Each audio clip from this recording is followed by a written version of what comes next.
Fabricamos talento. Fabricamos innovación. Y, cómo no, sostenibilidad.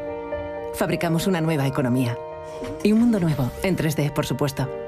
Pero sobre todo, fabricamos futuro. Y es que fabricamos empleo para más de 137.000 trabajadores. Fabricamos oportunidades globales de negocio en un espacio de más de 10 millones de metros cuadrados. Y fabricamos servicios de vanguardia y ventajas competitivas para más de 175 empresas. Consorcio de la Zona Franca. Fabricamos oportunidades para tu futuro. Welcome to D-Factory, the factory that develops talent, technology, innovation, and of course in the heart of Barcelona. After all, D-Factory is consolidating Barcelona as a European capital of development for Industry 4.0, for digitalization, for transformation, creating 1,500 direct jobs and 5,000 indirect jobs in the city, close to the metro, the harbour and the airport. And promoted by the Consorci de la Zona Franca de Barcelona.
It's a time of changes.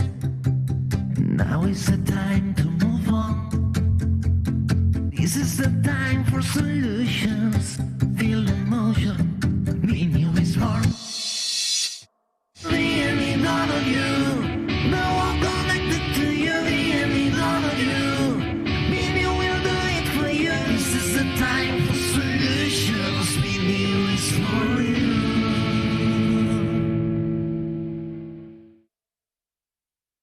Seguimos aquí en BNew. Ya me perdonaréis que es un poco de formación profesional, pero es que ayer hablábamos de computación cuántica y acaban de salir la noticia que le acaban de dar el Premio Nobel de Física a la información cuántica.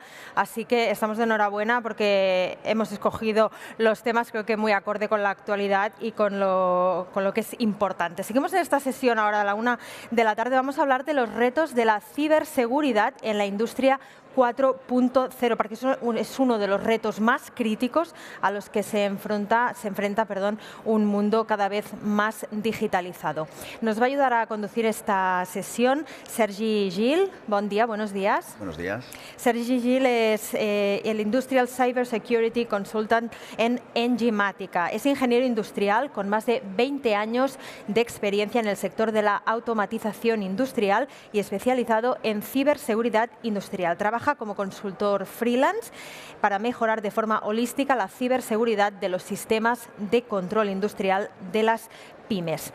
A su lado tiene a Javier Zubieta, es del CMO Secure eSolutions de GMV. Buenos días. Buenos días. Tiene también a Sergio Martínez, el Principal Researcher en Leitat. Buenos días.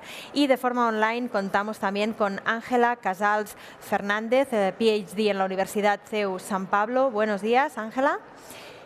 Y con José María Fachado, Technical and Security Manager en I3E IT Resources. Bueno, Sergi, te dejo el escenario para ti, cuando quieras. Muchas gracias. Pues bien, bienvenidos a esta pequeña charla, esta sesión, que hablaremos sobre los retos de la ciberseguridad en la industria 4.0 y por qué es necesario tenerla en cuenta. En esta charla nos acompañará Ángela Casals, que la tenemos online. Ella es licenciada en Derecho y en Ciencias Políticas y de la Administración, doctora Convención Internacional de Derecho. Cuenta con 2 másteres en Insolvencia Empresarial y otro de Criminología, con especialidad en Delincuencia y Victimología. Y es profesora contratada, doctora de Derecho Penal y Penitenciario de la Universidad CEU de San Pablo. Actualmente, además, es directora del grado en Ciencias Criminológicas y de la Seguridad de la Universidad CEU San Pablo de Madrid. Bienvenida.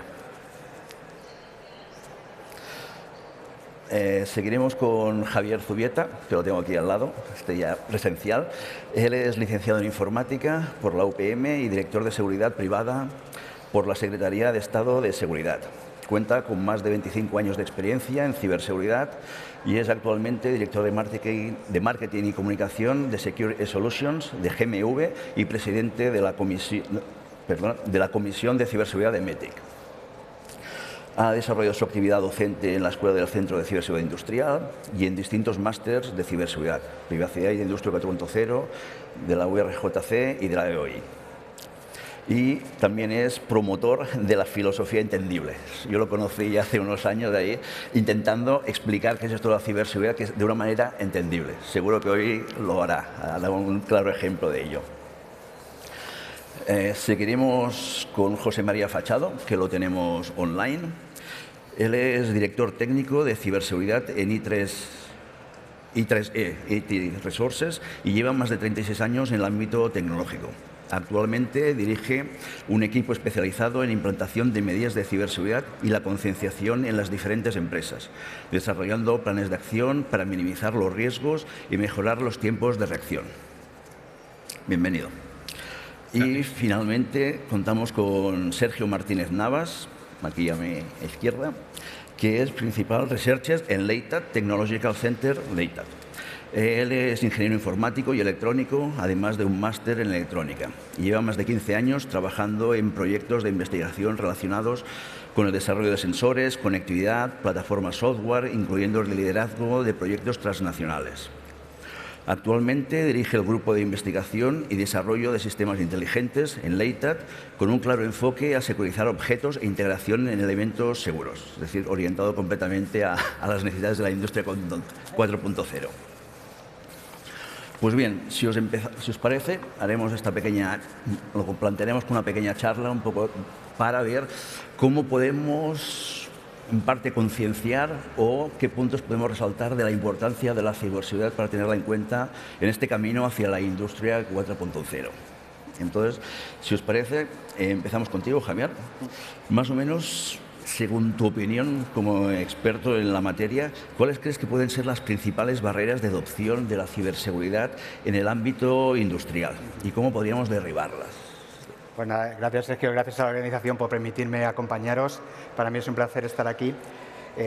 Bueno, tanto la visión que tengo yo dentro de GMV como en el ámbito de la Comisión de Ciberseguridad de AMETIC, creemos que la ciberseguridad en el ámbito industrial está en una senda positiva. De hecho, yo diría que se nos han alineado varios astros.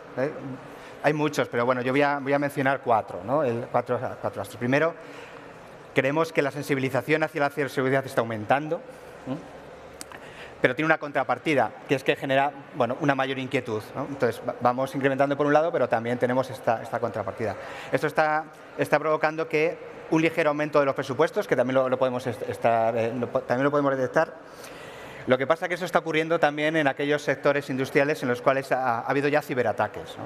Esto nos recuerda a tiempos pasados que si no tenías un problema, pues tampoco le invertías en buscar soluciones. En este caso, si tu empresa ha sido ciberatacada, que seguro que lo ha sido, pues si no ha sido la tuya, pues habrá sido la del vecino y por lo tanto, pues te ponen las pilas, ¿no? Eso también está llevando a una explosión moderada de lo que es el incremento de proyectos alrededor de la ciberseguridad, que normalmente se centran, hay una capa tecnológica quizá más acusada. Esto tiene una determinada contrapartida y es que también está generando un poco de miedo, ¿no? Porque cada vez somos más conscientes de los peligros a los que nos enfrentamos. Cuanto más sabemos, a veces nos retraemos. Y luego, por último, también existe un incremento tanto de la legislación como de la regulación en esta materia. Lo que pasa es que también está generando unas ciertas dudas porque no va a la velocidad a la que sería destacable, ¿no? Entonces, también tenemos que ser conscientes en el terreno en el que nos movemos, ¿no? y en el que se mueve la ciberseguridad en el ámbito industrial. Por un lado, tenemos que ser conscientes de que nos movemos en sistemas antiguos. No antiguos desde el punto de vista industrial, sí antiguos desde el punto de vista de la ciberseguridad. Conceptos como las actualizaciones, como los parches, todo eso no aplica o al menos no aplica de la misma manera de la que estamos acostumbrados en el ámbito IT. Y esto es bastante, es un hándicap muy importante. Segundo, en el ámbito industrial los fabricantes pesan mucho. Por lo tanto, digamos las organizaciones industriales, los clientes, por así decirlo, no tienen esa capacidad de movimiento. Porque aparte de que pese el fabricante, pesa las cláusulas contractuales con los servicios existentes. Y esto en ciberseguridad afecta bastante porque no puedes tocar las instalaciones. Y esto, o al menos, no las puedes tocar tal y como estamos acostumbrados en el ámbito IT. Y esto también pues provoca muchísimo retraso, ¿no?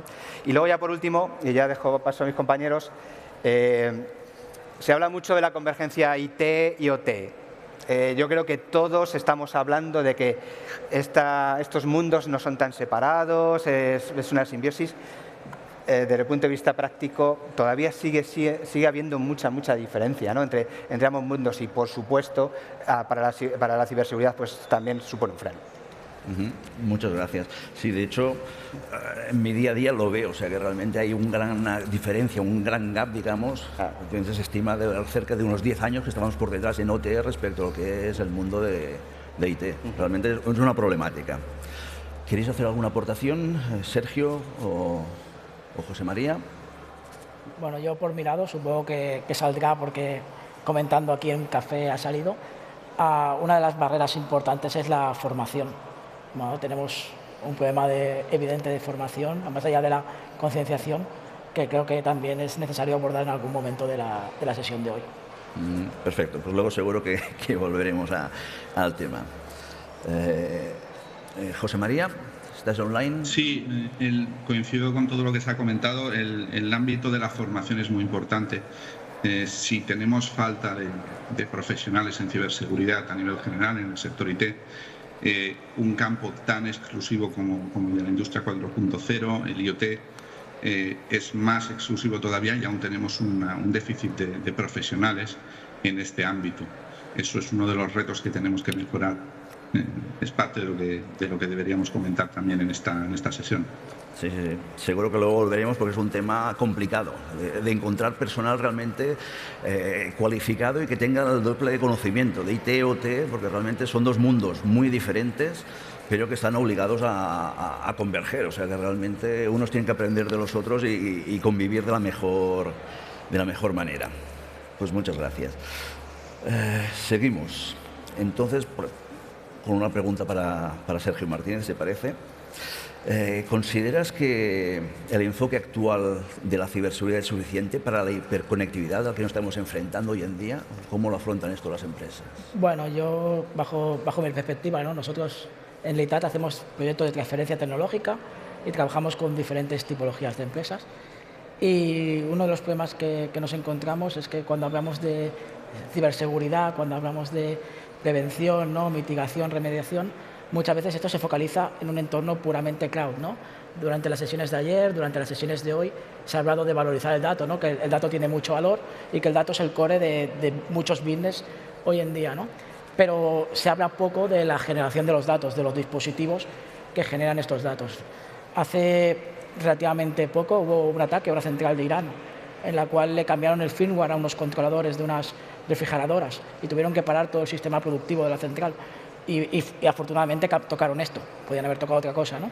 Y en una ciudad americana, pues también unas pruebas de coche autónomo, pues resulta que estos coches operaban en un momento determinado y convocaron una manifestación espontánea, ¿no?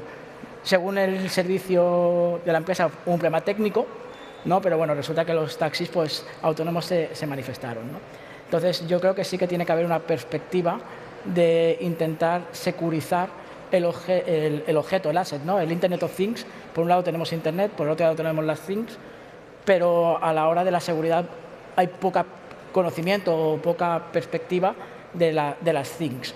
En este aspecto, pues el uso de Secure Elements, el uso de tecnologías cuánticas, que también salió ayer, pues pueden ayudar mucho a securizar no solamente mi plataforma, sino quién accede a ella y sobre todo los, comillas, ataques de falsa bandera, ¿no? ¿Qué pasa si te envío un valor que no es o qué pasa si yo me suplanto la identidad de otro? Y luego, para finalizar, ¿no?, hay uno de los ataques principales, que son los ataques de denegación de servicio, ¿no?, que básicamente es que la plataforma software te la tumban, se cae y pierdes dinero y pierdes reputación, que a veces es peor la reputación que el dinero, ¿no?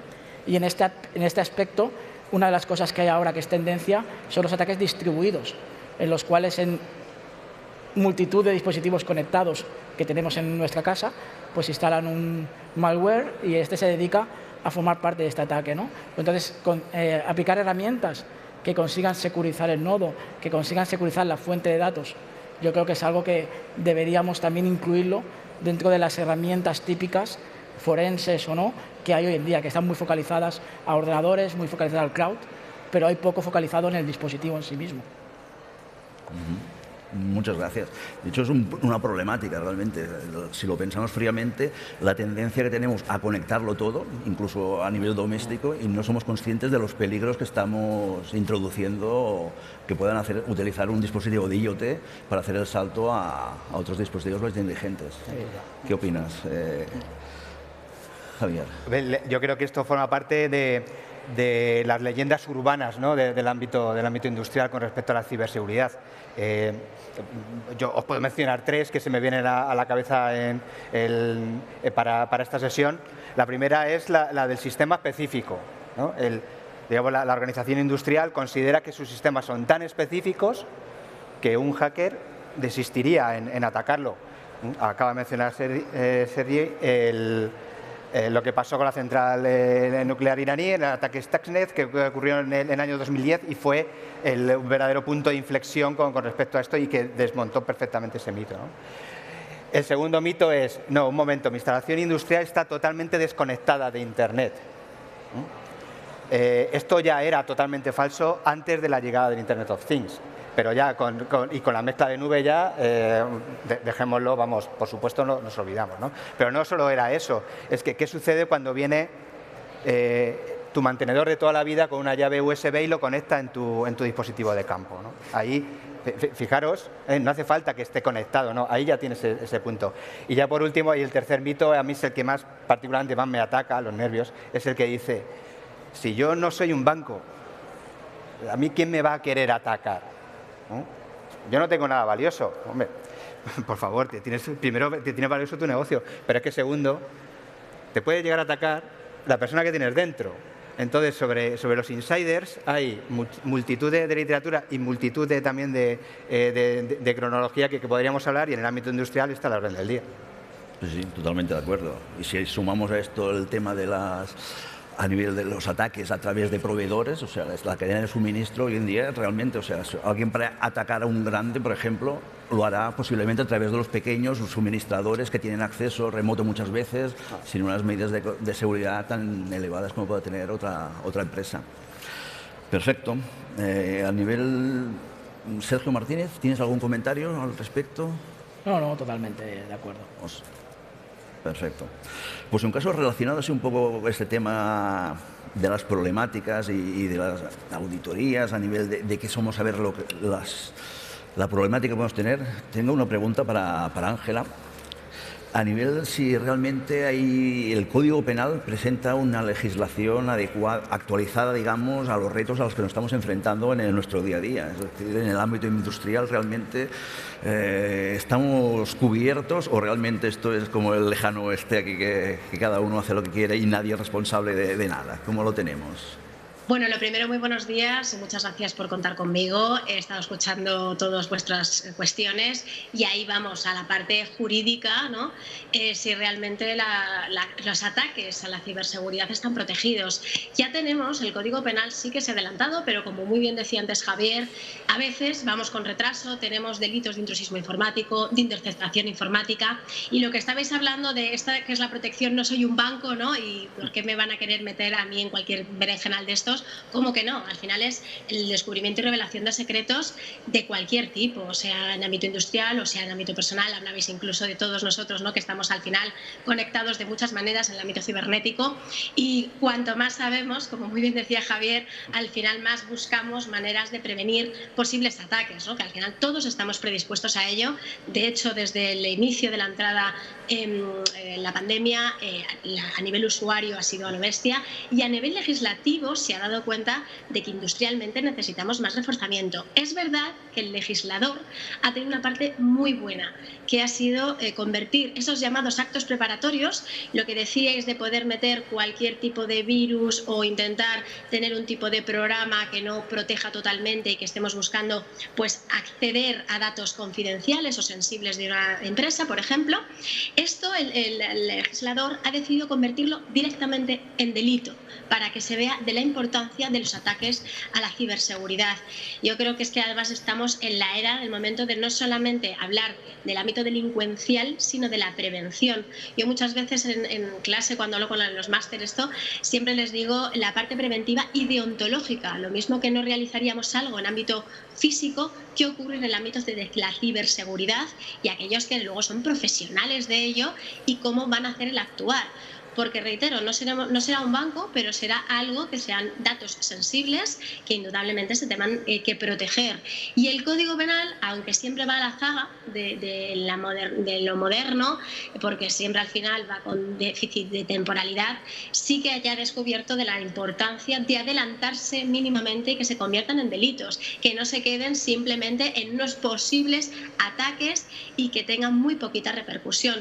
Estamos hablando de delitos que van unidos a prisión, o sea, penas privativas de libertad de 4, 5, incluso podríamos hablar de 7 años de prisión. O sea, un cambio también de paradigma en el mundo penitenciario, porque vamos a empezar a tener, ya tenemos, actuantes delictivos en prisión que donde actúan es en el ámbito cibernético, en la ciberseguridad especialmente, que es el objeto de deseo, y que ya sabéis que incluso pues, en el ámbito del ciberterrorismo la ciberseguridad está plenamente conectada.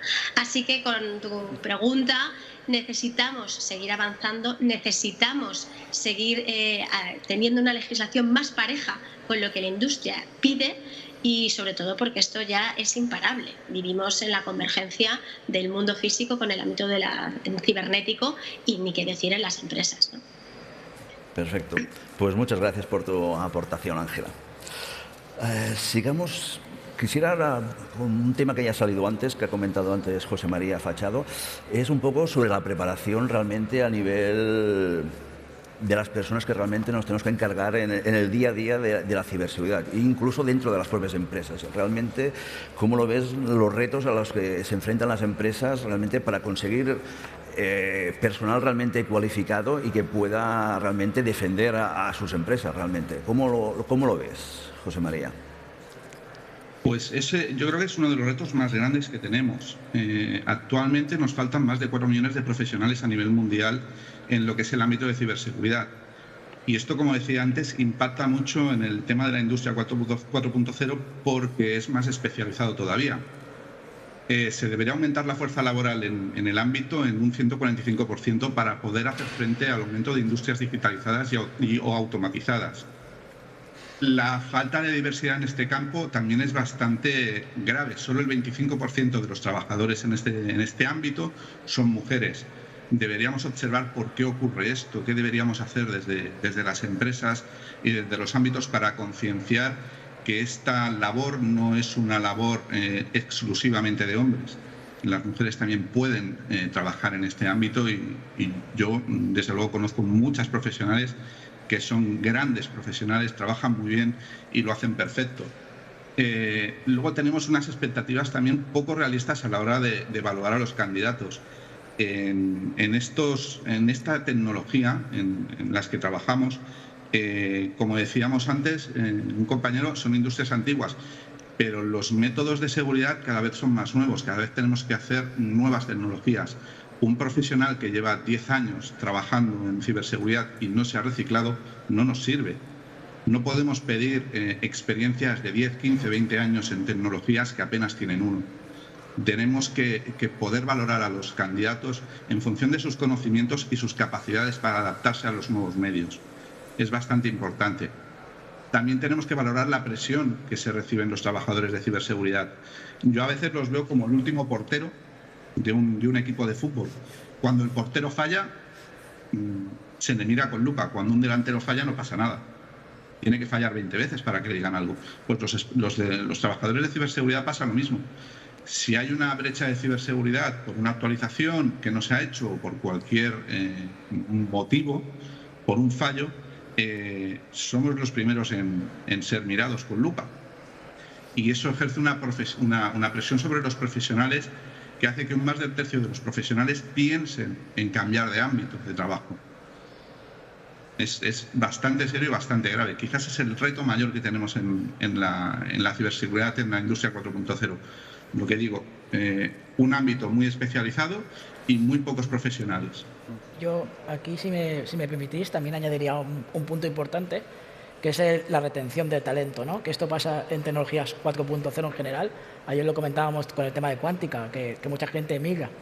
Y aquí también pasa, ¿no? Que dedicas tu inversión, formas a la persona y luego, pues, por tejido investigador, por financiación de las empresas, por modelos de negocio, muchas se te acaban yendo fuera de Europa porque tienen proyectos mucho más interesantes. Es decir, no solamente tenemos problema de adquisición, sino que una vez que los adquirimos, tenemos problemas de retención. Por lo tanto, tenemos que volver a empezar la rueda y esto hace que haya países que aparentemente estén mucho más desarrollados que nosotros.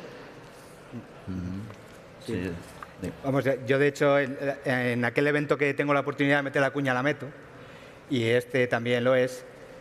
Yo os animaría a todos y a cada uno que estéis aquí y que nos está viendo a través de la plataforma, que animarais a los jóvenes a estudiar carreras STEM.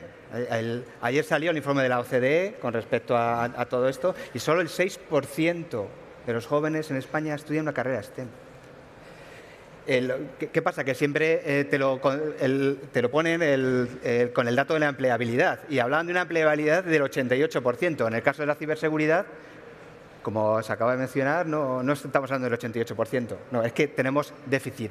A que solo sea por la practicidad de la empleabilidad, por favor, animar, porque es que nos hace falta a todos.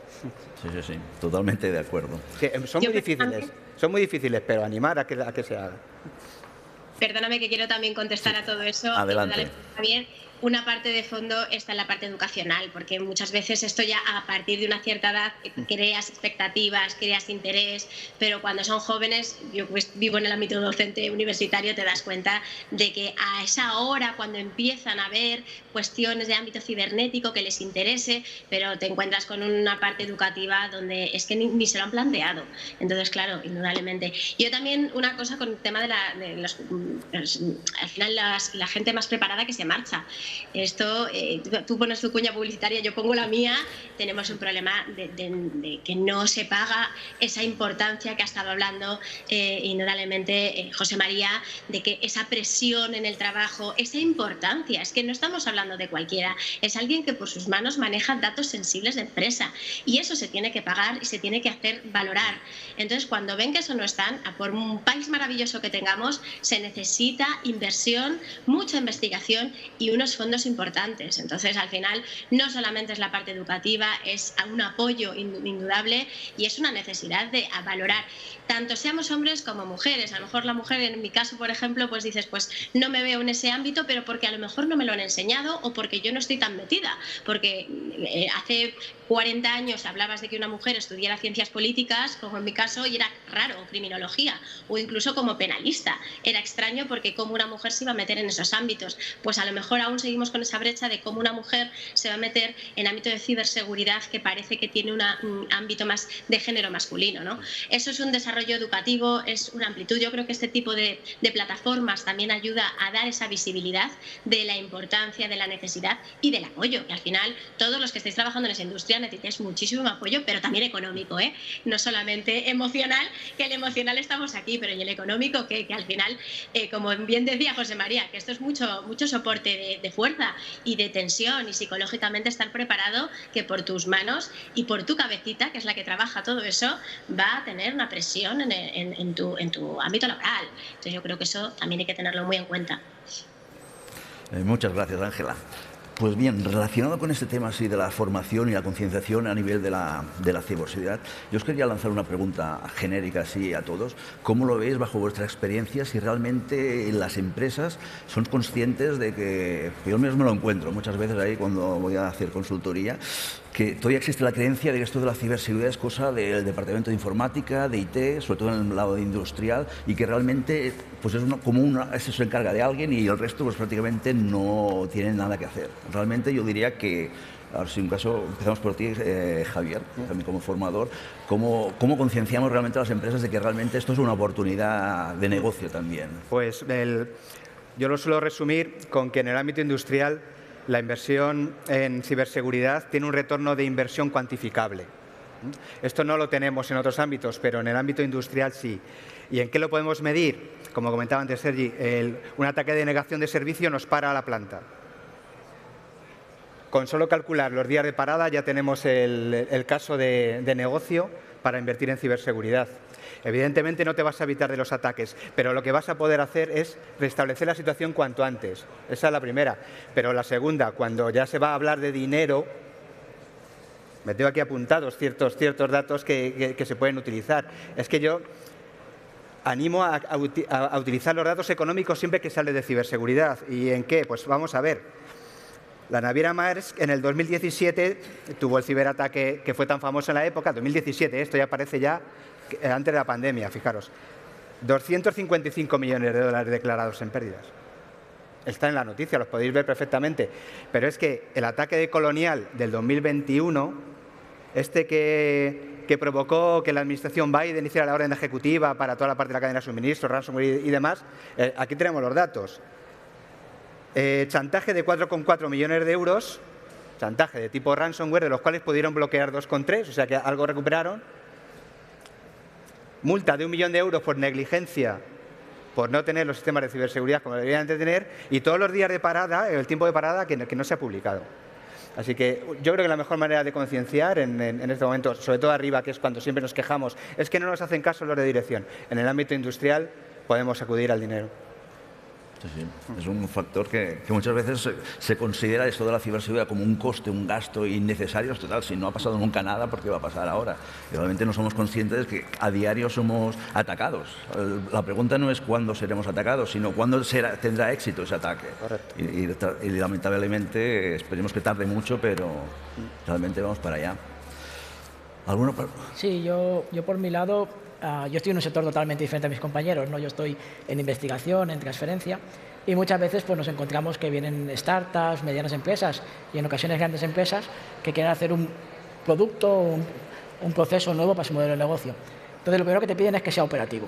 Entonces tú le dices, pero tienes que poner capas de ciberseguridad, que si no, esto no va a ser industrializable. Y te dicen, no, es que no tengo presupuesto.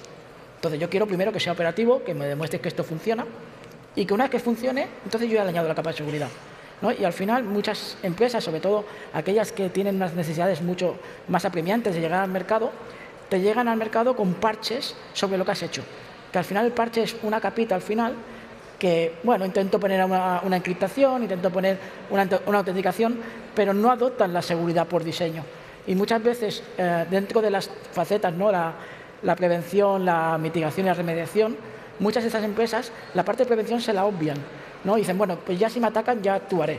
Y creo que es súper importante que todo el mundo tenga la seguridad por diseño, ¿no? El security by design, que es a veces algo que se nos olvida y es primordial introducir las capas de ciberseguridad en etapas tempranas de concepción y desarrollo.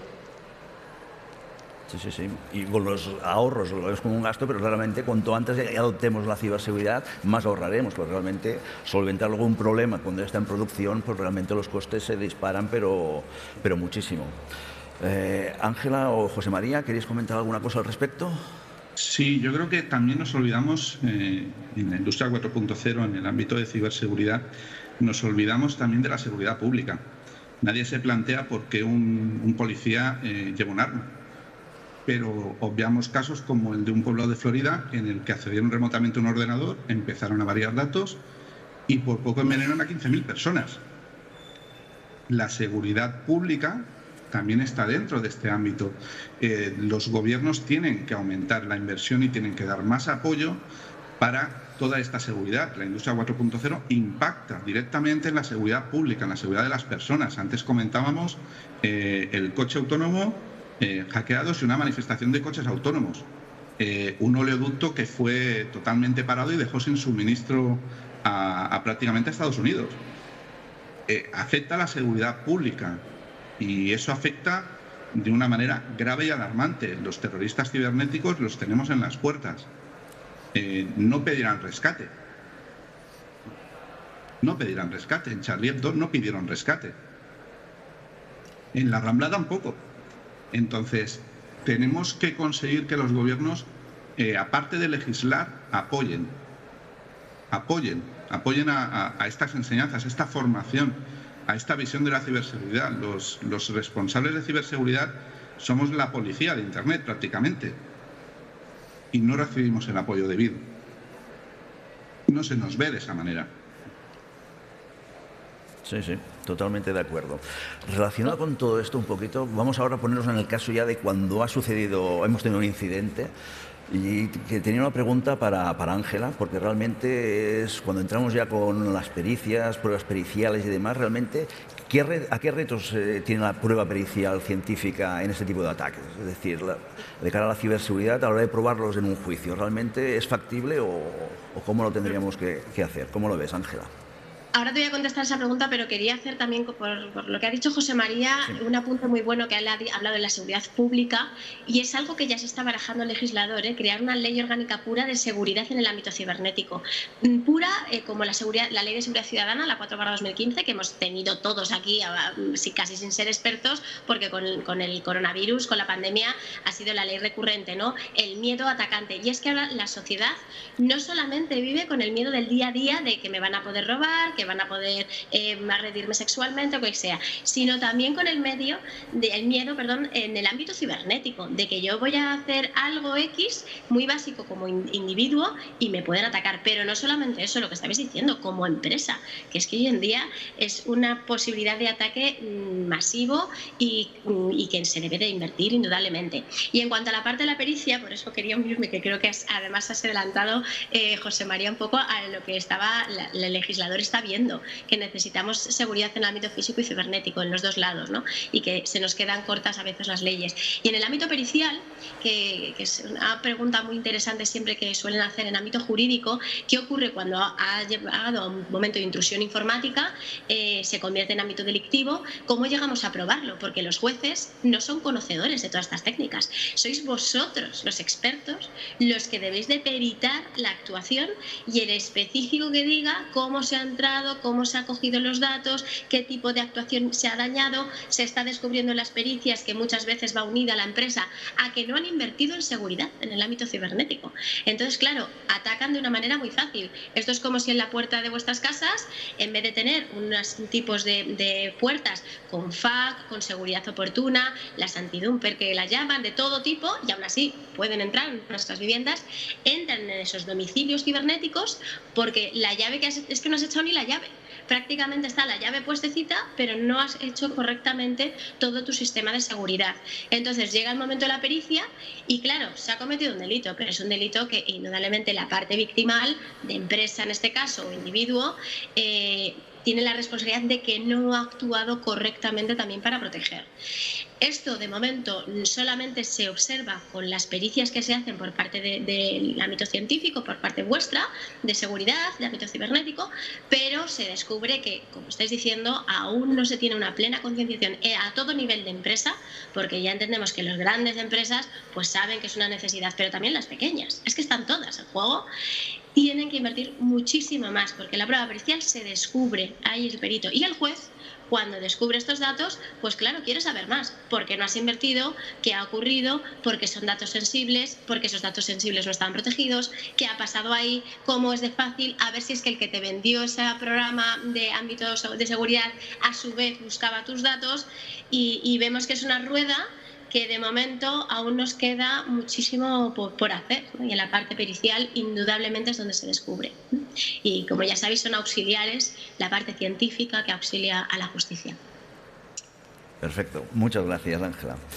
Y ya estamos llegando a la recta final de esta pequeña charla y ahora quisiera hablar un poco para ayudar a los empresarios, digamos, que se plantean esto de la ciberseguridad y demás. Claro, siempre hablamos de que tenemos unos recursos limitados y demás. Según Javier, te la centramos hacia ti. ¿Cuáles crees que serían los candidatos, digamos, mejores, las mejores inversiones a nivel de ciberseguridad que podrían plantearse las empresas para empezar, digamos? Alguien que empiece, ¿qué tendría que tener en cuenta? Bueno, los presupuestos por definición son escasos y imaginemos que solo tenemos 2 euros para invertir en ciberseguridad, ¿no? El primero yo lo invertiría en solucionar la vulnerabilidad humana y el segundo en la vulnerabilidad tecnológica. ¿Esto de qué va? Con respecto a la vulnerabilidad humana, siempre tenemos que acudir a que hay que concienciar más y hay que capacitar mejor. Bueno, con respecto a la concienciación, los de ciberseguridad siempre acudimos al miedo, a la amenaza, parecemos Freddy Krueger y en el momento en el que sacamos el guante ya la gente desconecta con nosotros, porque ya viene este a meterme miedo. Por supuesto no se trata para nada de eso. Yo soy mucho más partidario de que exista una concienciación que vaya de arriba abajo, como pues a través del establecimiento de hábitos ciberseguros que empiecen desde el dueño de la compañía, desde el consejo de dirección o desde la punta de la pirámide, a través de hábitos y que los demás lo vean y que lo mimeticen. Yo ya con eso ya me conformaría. Y con respecto a la capacitación también solemos cometer un error que es lo de, bueno, vamos a nuestros compañeros, a nuestros empleados, le vamos a pasar por un programa de formación, ¿no? Horas hombre, de ciberseguridad, y ahí aparece otra vez los miedos, la no sé qué, y la gente desconecta. Yo iría más a por una cosa más divertida, gamificación, si se me permite, u otro tipo, ¿no? No tanto esto porque se está viendo que realmente no funciona. Y el segundo euro, con respecto a la vulnerabilidad tecnológica, verás que además de manera radical. Ir a hacer gestión de vulnerabilidades en todos los niveles que están tipificados en el estándar ISA 99 o en el 62443, desde el SAP hasta el PLC. Todo eso es industrial, todo. Solo que uno está instalado en un sitio y otro está instalado en otro. Ir a buscar vulnerabilidades, identificarlas, saber cómo gestionarlas y solventarlas, solucionarlas allí donde se pueda, y si no, lo metemos en la parte de análisis de riesgos para que en los ciclos de mejora continua se puedan solucionar. Perfecto, muchas gracias. Estamos ya al límite de tiempo. ¿Alguna pequeña aportación por parte de alguno? Como un tip, y si no, pues me parece que ya simplemente eso, aconsejar a todo el mundo que nos está oyendo pues que realmente que el factor humano es esencial. Gran parte de los ciberataques empiezan por el factor humano y si realmente mejoramos simplemente con unas buenas prácticas y una concienciación general, podríamos mejorar muchísimo la ciberseguridad y con poca inversión. Pues muchas gracias. Muchas gracias a vosotros por esta sesión. Ahora lo que vamos a hacer es una pequeña pausa, bueno, no tan pequeña, tenemos un par de horitas para comer. Volvemos a las 4 y vamos a hablar de Big Data y de inteligencia artificial. Hasta ahora. Gracias. Gracias a vosotros.